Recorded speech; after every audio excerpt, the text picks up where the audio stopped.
I'm so aware that you guys get to watch me move furniture to catchy music, and that's a lot of fun. My name is Michael Hoddy. I'm the lead pastor here at Long Hill. I'm so glad that you are here with us this morning on a day that does not feel like June 1st outside. So hopefully we get some warmer weather as the pools are open and all of those things. I have one more thing just to announce to you.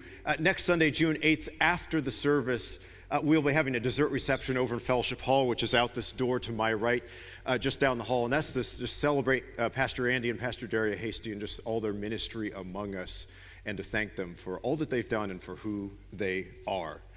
We continue today in our series through the book of Joshua.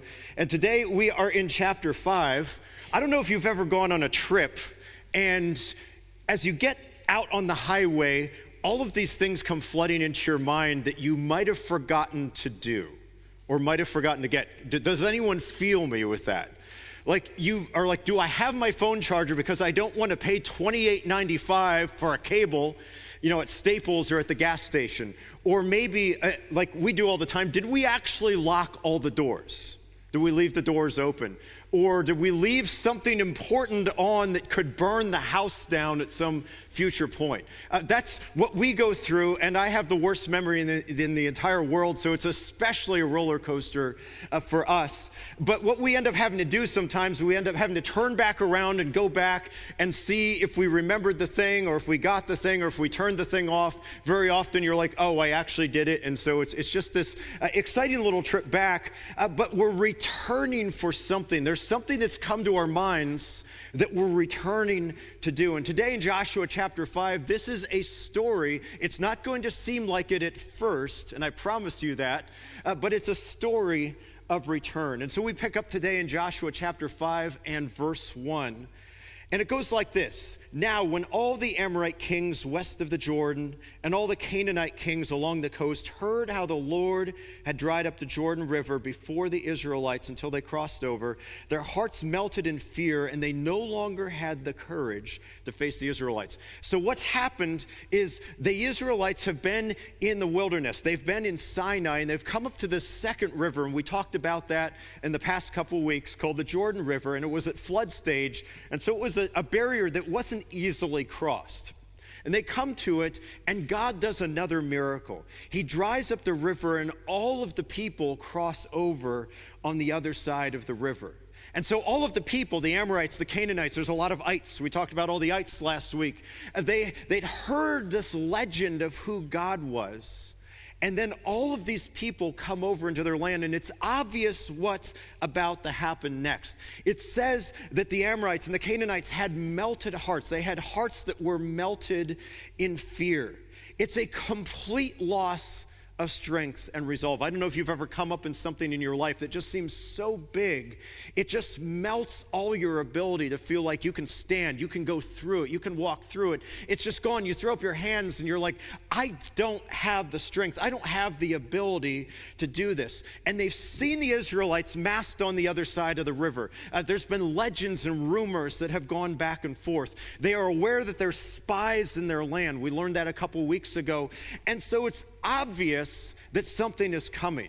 But there's this barrier between this invading army, this horde of about literally 2 million Israelites and the Canaanites. And they're like, you know what? We've got some time. The river's at flood stage. Nobody can cross it. So we have some time to begin to get ready. There's this barrier that's between them and us. We have a garden in our backyard. We built it during the pandemic because what else were you going to do in 2020? So we built a garden. We live on the edge of a nature preserve, and so we had to build a fence around it that's about 8 or 10 feet high so that the deer can't get in, the animals can't get in, because really all we would be doing without that is preparing a buffet. A buffet for nature, for anything that wanted to come in and eat all our vegetables. And this year we rebooted the garden. Last year we didn't, the year before we didn't. We grew some nice weeds and dandelions in there. But this year was the year we got my 2 kids out, we put them in fancy hats, and we all did this gardening project together. It was super fun. And so we got the soil ready. We had purchased some plants. We didn't have time to put them in that day.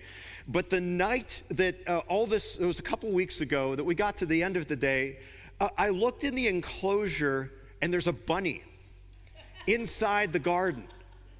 And my wife Grace and I are like, how did the bunny get inside? I have pictures because I take pictures of everything. 44,000 pictures if you were here last week. So that's nice pictures of the bunny. I'm like, how did this bunny get in here? And so we went around the perimeter of the garden. And what was even more interesting is there had been some problems with the fence because my son had thrown baseballs against it. And the fence had finally raised the white flag and broken.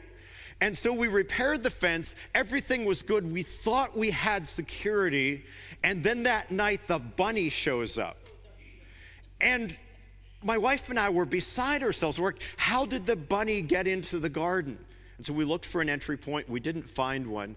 And Grace was out there like the next day, and she saw the bunny actually fit through this like 1.5 by like 4-inch rectangle. I did not know that bunnies could fit through little rectangles, but now I do. So it was amazing. I'm like, it was like a full-grown rabbit, and it extruded itself through this rectangle into my garden. And so the thing I thought was a barrier wasn't a barrier. And so we got some chicken wire, we put it around. Hopefully, I'll let you know how that goes with the wildlife. But that's what happened, is this thing we thought was secure was not secure. The Canaanites thought they had this barrier, and suddenly the barrier's taken away. They're not ready for what happens next. They have this huge problem. But it wasn't just an army. It wasn't just this invading army.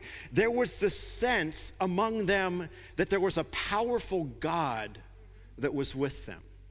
So it wasn't just the military thing, because the Lord had done this miracle. He dried up the river. He'd created dry ground, and the army had come across. And there had been rumors about this. When you read the scriptures in the text, there's these rumors that God has done this kind of thing over and over again.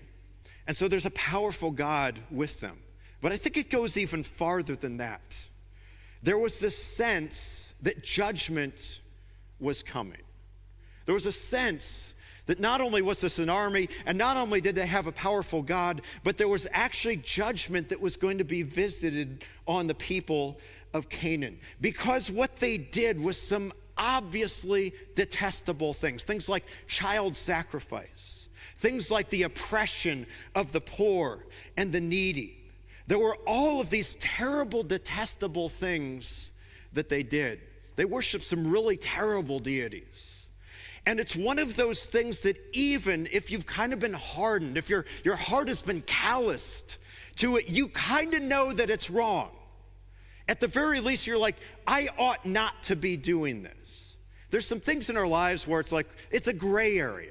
But then there's some things you're like, I ought not to be doing this.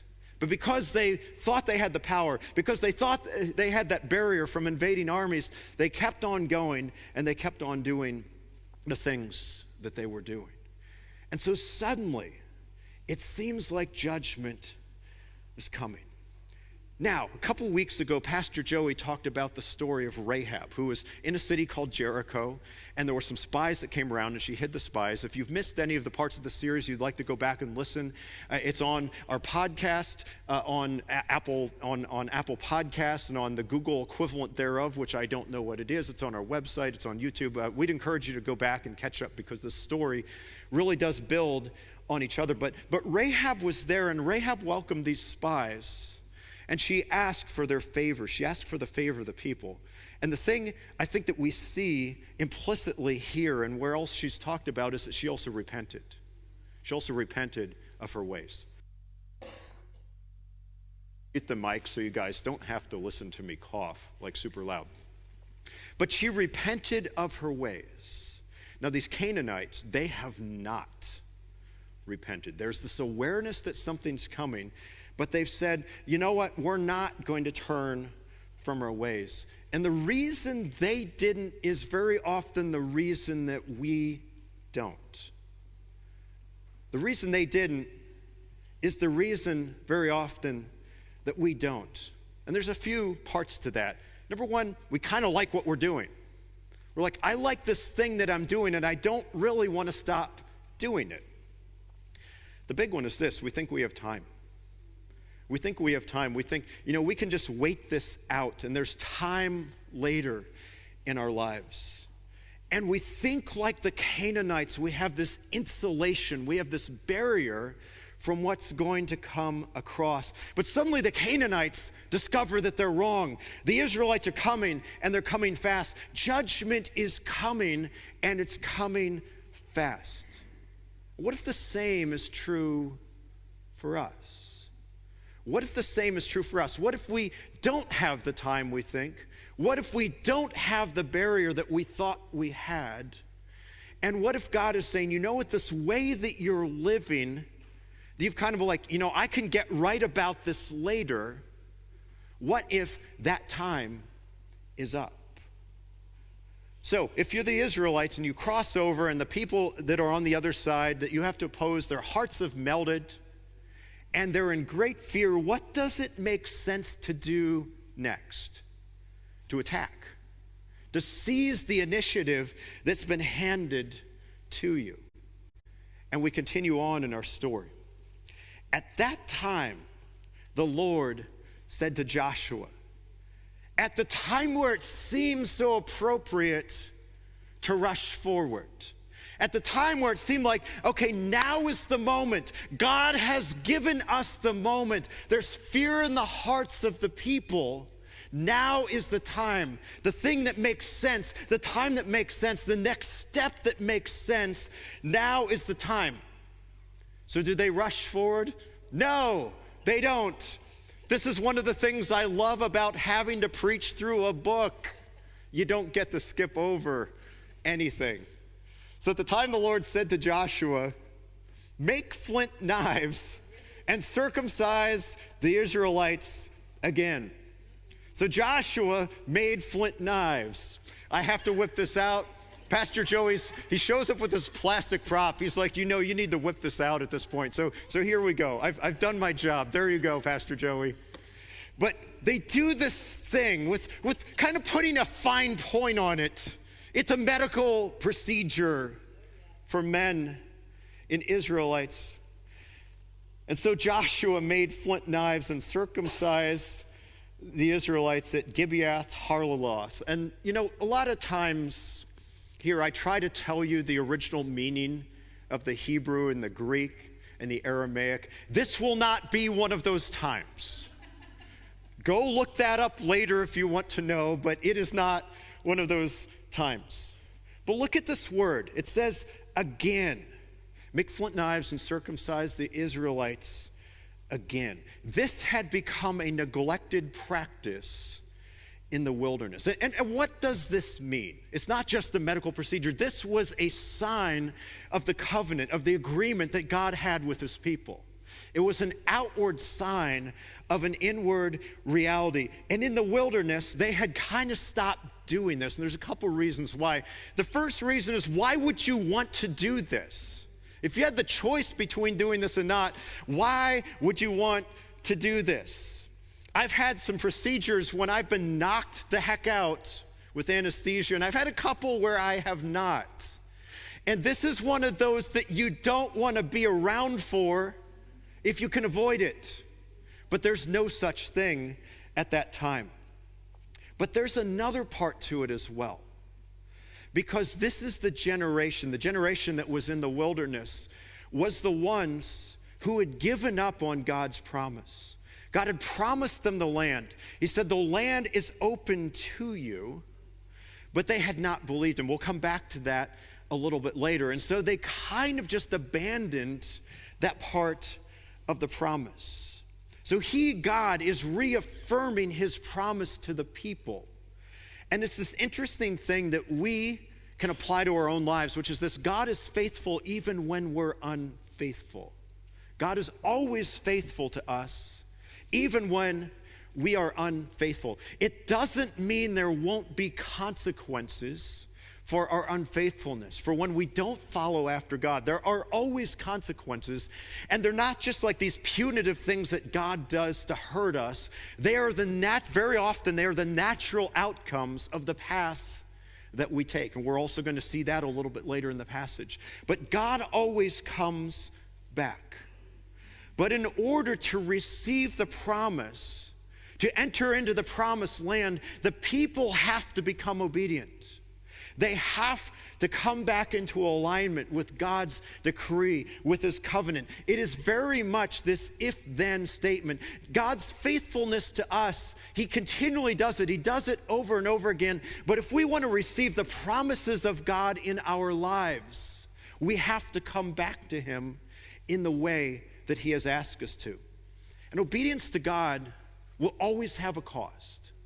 It will always cost us something. It will always be painful. Maybe not like this, but it will always be painful. It will always be something that we would prefer to not have to do. This is the thing about like worship song and altar call obedience. It feels so good in those moments, and those are important moments for some of us. But the most important thing isn't what happens there, it's what happens after. It's what happens next. And that's the hard step. The first step is saying, Lord, I will follow you. I've decided to follow Jesus. No turning back, no turning back. That's a great decision to make. We all ought to make that decision.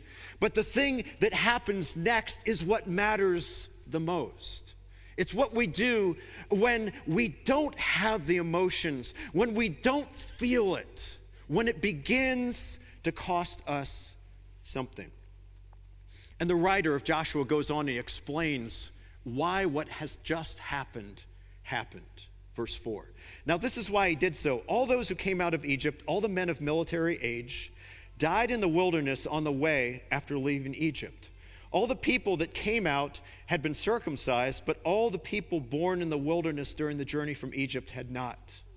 The Israelites had moved about the wilderness 40 years until all the men who were of military age when they left Egypt had died, since they had not obeyed the Lord. For the Lord had sworn to them that they would not see the land he had solemnly promised their ancestors to give us, a land flowing with milk and honey.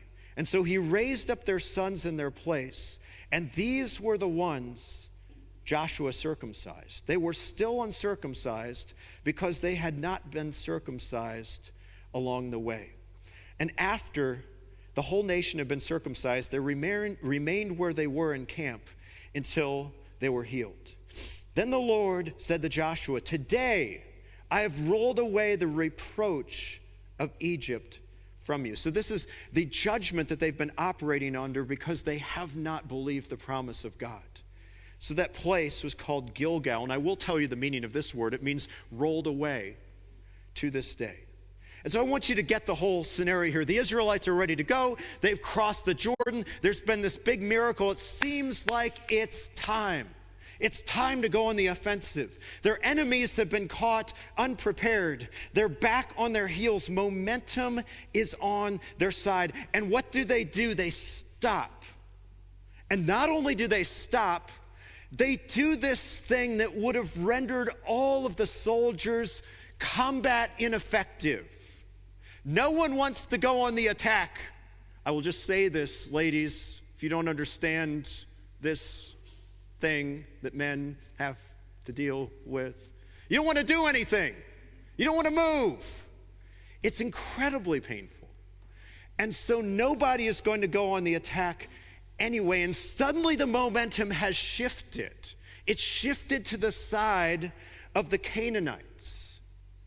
And this teaches us something we don't really understand very often, and it's this: God's timing is as important as God's will. And God's timing is almost always not our timing, because if it was, it would be easy. But God's timing, it's not only God's will. God had given them the promise to take the land, and it's easy sometimes to take God's promises and say, let's go, let's do it. We want to receive the promise of God. But God has this timing component to it, and it's almost always not our timing. But there's more than that, and it's kind of what we've talked about a little bit. The people have been wandering in the wilderness for 40 years, and the reason they did that is because they had not believed the promise. What happens back in the book of Numbers in chapter 13 is there's 12 spies, one from each of the 12 tribes of Israel, that's sent out to kind of to spy on, to reconnoiter the land, to figure out what has to happen in terms of an invasion.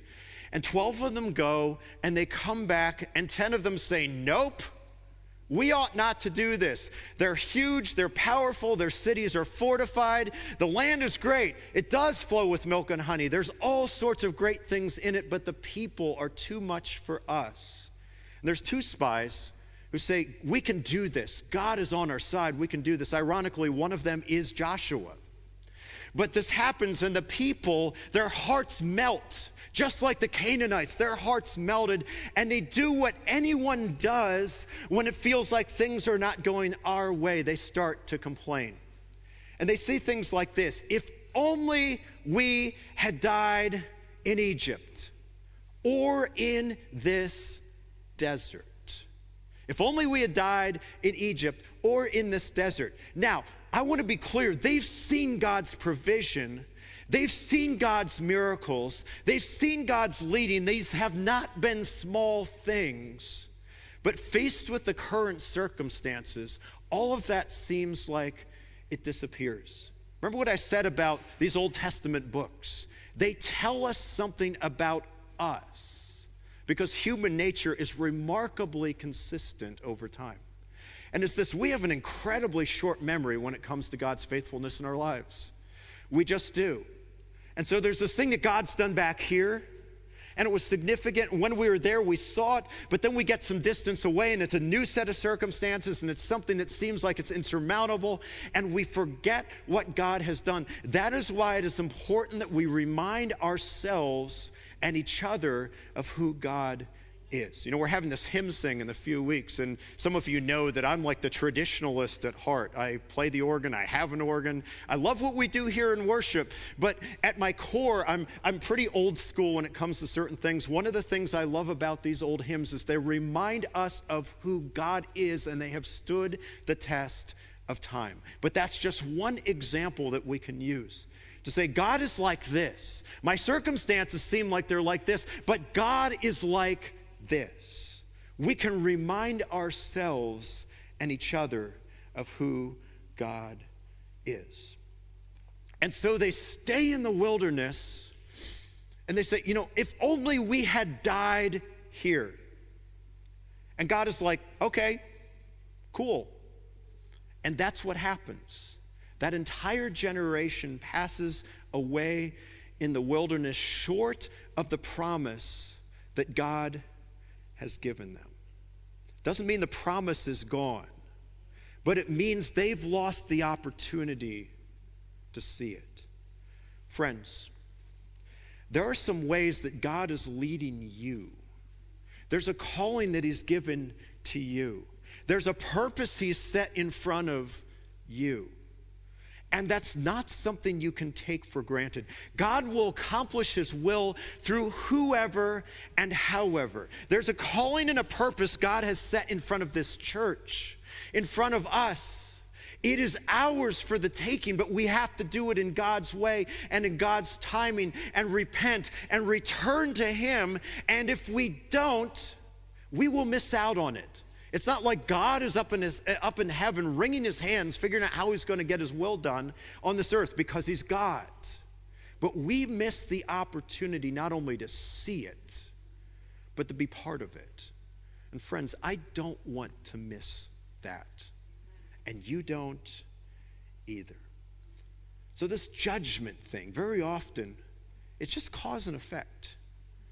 You know, if my kid touches the hot stove, and they've both done that, I think, at this point. It's not, you know, God is not being punitive towards them. The stove is not evil. The stove is just the stove. It's cause and effect. And I think we see through the scriptures, there's very often this cause and effect thing when it comes to judgment. Not always, but very often, God is like, you want it? I promised you it doesn't go the way you think it does, but go for it. See what happens to you. In the book of Romans, in chapter 1, the Apostle Paul talks about this. He says, there's these people, you've rebelled against God, and God turns you over to the very thing that you think you want, and it begins to consume you. And so the story goes on. Verse 10, on the evening of the 14th day of the month, while camped at Gilgal, on the plains of Jericho, the Israelites celebrated the Passover. The day after the Passover, that very day, they ate some of the produce of the land, unleavened bread and roasted grain. And so they've done some medical procedures, and now they're going to have a festival. So no military stuff, no invading, no fighting the Canaanites. There's this thing that they've done, this coming back to God, this restoring of the covenant, and then they celebrate this feast called the Passover. And what the Passover was it was a celebration of God's faithfulness in bringing the people out of Egypt. There was these angels that came through and they passed over the homes and the doors of the Israelites as they were going out of Egypt. And so it's this look back to God's faithfulness. So there's not only a return to God, there's a remembrance. There's a calling to mind of who he is. And these two things go together, and I want you to get this. We can only build on remembrance of God's faithfulness if we're also willing to return to him. We can only build on the remembrance of God's faithfulness. We can only say, look what God did back there, if we're willing to return to him up here. So it's not a blank check. It's not just saying God did this thing in the past, so he's going to do this thing in the future. It's saying, I am going to humble myself before the Lord. I'm going to repent in the ways that I need to repent. I'm going to accept God's timing. I'm going to return to his way. And only then, when we do those things, can we say, God was faithful here, back there, and God will be faithful to me up here. But there's this other thing that happens, and we see it here. It's that the food source begins to change. This seems like an insignificant detail. Look at verse 12. The manna stopped the day after they ate this food from the land. There was no longer any manna for the Israelites, but that year they ate the produce of Canaan. This is like a vocabulary quiz for those of you who haven't spent a lot of time in the Old Testament. What manna was this substance that was kind of this like crystalline sort of bread, sort of something else substance that came from the sky, and it was the thing that sustained the Israelites in the wilderness. And so there's provision from the sky every day, just enough for the day, for the Israelites. And this is how they've been keeping alive. This is how they've been feeding themselves, is literally from God's provision. My wife Grace and I, we have a confession to make to you. We love Taco Bell. We really do. Here's how our lives go. We either really love really fancy food or really not fancy food. There's no in between. It's either we like the really good stuff, and my wife is an amazing cook, or we really like Taco Bell. Here is a pro tip for all of you who are adults. If you go to Taco Bell, and some of you are just completely repulsed right now, and I know it, I sense the judgment. But if you go to Taco Bell as an adult, you can eat 2 items. Pick which, it doesn't matter, they're all the same. Mary was asking which 2. There's like 5 ingredients, and they fry them sometimes. They make the same things out of the same like 5 ingredients. But you can eat 2 of any item, but if you eat the 3rd, it's game on for your digestive system. Don't ask how I know this as an adult. You will eat judgment on yourself. It's the natural consequences of your actions. I think for all of us, though, maybe this is what you did in college. You ate ramen and Hot Pockets. That's what every college student eats. There's these things we eat for sustenance. We just eat because we're hungry. We eat because we need to eat something. But they're not these things that we eat because they're extravagant. And the manna from the sky, from heaven, was something like that. People weren't like, ooh, this is great. But it was enough to get them by. It wasn't extravagant, it was enough. And even, remember, we've just talked about how the people had been unfaithful to God and they were experiencing the judgment of God. Even in the midst of that, God was still providing for them. God was still faithful to them. And now, symbolically, they've returned to God. They've remembered his faithfulness. And God is saying, your desert season is over. Your desert season is over. Some of you feel like you're in a desert season. There will come a day Might not be today, might not be tomorrow. But there will come a day when God will say to you, your desert season is over. He's saying it under a condition, though. It's a reconsecration. It's a turning back. It's a trusting. It's a reclaiming of his promise. And maybe you're in the desert and you've been praying, God, get me out of the desert. I don't want to be in the desert. None of us want to be in the desert. And sometimes it seems like those prayers are going unanswered. And I'm not saying this is the case, but it's something to consider. Maybe what God is trying to do is to get your attention. He's saying, return to me. But now, for the Israelite people, this sustenance, this manna from the sky, like the Taco Bell of ancient Israel. How did I do that? Yeah, it's like a crunch wrap. Yes. But this daily sustenance, nobody's like, yeah, I love this stuff, but it's enough to get them by. Suddenly, it has stopped. But I want you to get this. The provision didn't stop. Now it changed. The provision didn't stop.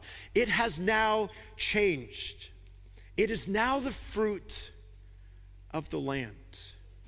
And some of us get stuck back where God provided last time. And he's moved on. He said, there is a new season in front of you. There's a new way I'm going to provide. It's actually a better way. And we're still looking at the sky, waiting for that provision from the last season, from the desert. Friends, listen to me. Hear this. Maybe God's provision is hidden in the very thing you see as the problem. Maybe there's this thing you're like, God, where did you go? Where did that thing go that I depended on? And God hasn't stopped being faithful. Remember, he's faithful, he's faithful, he's faithful, he's faithful. When you're unfaithful, he's faithful. But maybe God has moved on so that you will too. And the provision has moved with them. So now they're eating the fruit of the land. And what does that look like? We've heard this phrase over and over again, a land flowing with milk and honey. That's just kind of like a metaphor for the fact that it is a rich land full of produce, full of fruitfulness, totally unlike the wilderness that they've been in. But they have to go pick the fruit and they have to go harvest the grain. It's not falling from the sky anymore. You know, the manna season is kind of like DoorDash. I don't know how many of you use DoorDash. This is like you can order anything and have some guy show up in a car and give it to you. It's amazing. When Pastor Joey and I were working on this message together, we ordered DoorDash. I've heard stories from a couple of you where like you or one of your kids has like DoorDashed a Pepsi. Like you really wanted one, it was like 2 a.m, and so you DoorDashed it and they showed up and it was like $27 for like a thing of Pepsi or whatever. But you can DoorDash anything. You can sit where you are. You can figure out whatever you want and it will show up at your doorstep. I think very often we confuse God with DoorDash. We say, you know what, if I pray for the thing, I can sit right here and it's going to show up in my life. And that seems like a great idea. By the way, we titled this message, Circumcision and DoorDash. That's what it's called. But we confuse God with that. And we're looking for the manna that's falling from the sky. We're looking for DoorDash God. We're saying, I want to stay here because I'm pretty comfortable. You know, I'm watching Netflix. I'm on my couch. I just want the thing. I don't want to have to go out and get it. I don't want to have to go out and embrace the provision that God will give me because he's always faithful. And sometimes God is saying, nope, you need to get up and get out.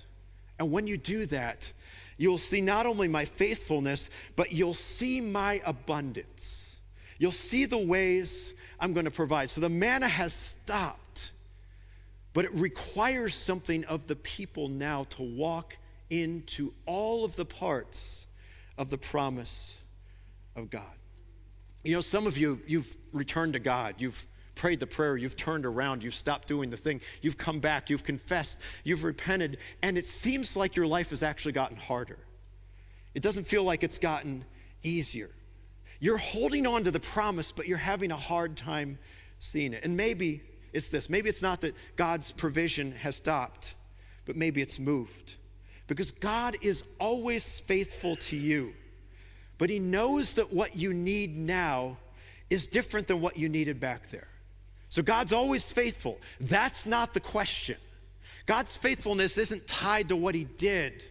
It's tied to who he is. So he's not saying, okay, you did this thing, I'm not going to be faithful. Remember what I said about judgment. There's always consequences when we fall short of the promise of God, when we act in disobedience. And sometimes, very often, those consequences are just the natural outcome of what we have gotten ourselves into. But that doesn't mean God stops being faithful. He's always faithful. But when we return to God, very often he calls us into this next season where the thing that he used just to sustain us shifts to the abundance he wants to give to us, but it requires us to move on and to move out. And I don't think we can avoid this as we read the story. And I don't think we can avoid this as we go through all of the scriptures. It's something that's consistent about who God is. So then the story concludes. Now when Joshua was near Jericho, he looked up and saw a man standing in front of him with a drawn sword in his hands. Joshua went up to him and asked, "Are you for us or for our enemies?" "Neither," he replied, "but as a commander of the army of the Lord, I have now come." This phrase here, drawn sword, you see it about 3 times in the Old Testament. It's always confrontation. It's always God confronting. And the question here for Joshua and for us is not, is God on our side? It's, are we on God's side? We would love for God to be on our side. We'd love for the God of angel armies to always be on our side. But that's not the question. God's not our muscle. He's not our bouncer. He's not our power-up. The question isn't, is God going to help me do the things I want him to do? It's, are we on God's side wherever that path takes us? And by the way, the commander of the armies of the Lord, that is not just an angel. That's a representation of who God is. In theological terms, we call this a theophany. It's an appearance of God, of the presence and the power and the reality of God. We know this because Joshua falls down and worship. You don't worship angels. You only worship God. Then Joshua fell face down to the ground in reverence and asked him, "What message does my Lord have for his servant?" The commander of the Lord's army replied, this is going to sound familiar to some of you, "Take off your sandals, for the place where you are standing is holy." And Joshua did so. So that's a call back to the beginning of this whole story with Moses. You know, I've been watching a lot of Star Wars recently. I just finished Andor, and then I watched Rogue One right after it because they go together. But there's these stories that pass through generations, and there's these story arcs that go over time. This is like one of those. When God called Moses the first time, it was through a burning bush, and he said this exact phrase, "Take off your shoes, for which the ground on which you're standing is holy ground." And so this is a call back to that, but it's a return. It's a fresh consecration for Joshua. As we end this sermon, you've heard a lot today. We could end it in so many ways. We've learned a few new things. We've maybe seen this story a little bit differently.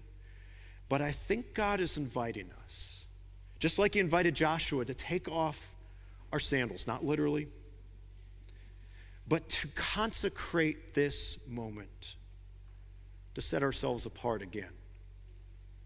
What's God asking of you? You might already even know it a little bit in your heart, but it's become real. It's going to be unique for every one of you. And I can't really say, you need to go and do this. But I pray that the Lord would speak to you, that he'd bring to remembrance, that he'd remind you. Very often it's something he's already promised, it's something he's already called you to, and circumstances in life, and maybe our lack of faith at times has caused us to fall short, but God is always faithful. And he brings us back to that place over and over again. But I think in this next moment, asking the Spirit of God what he has for you, not only that, but where you need to be consecrated to him, is the most significant thing you could do not only this day, but this year. And with that, let's pray together. God, we thank you for your faithfulness, that you are always faithful, that that's never a question mark, that even when we have fallen off the path, you're there with us. You don't stop your provision for us. We thank you that you're that. That's part of who you are. But for us today gathered in this room, maybe what we need is a return. To return to you. It's a repentance. It's something we know we need to make right before you or make right with someone else. And I pray that you would convict our hearts, not with judgment, not with guilt, but with a burning desire to become right before you again. And I pray that as we do that, as we return to you, as we remember who you are, as in our return we can reclaim the promises of God for our lives, that as you move on and you move us out, as the provision changes, that we'd have faith to see, we'd have ears to hear, we would have the courage and the energy and the power to take a step forward knowing that you go before us, that we are people to be set apart for you and set apart in this world to live out your promise wherever we go. We pray this in Jesus' name.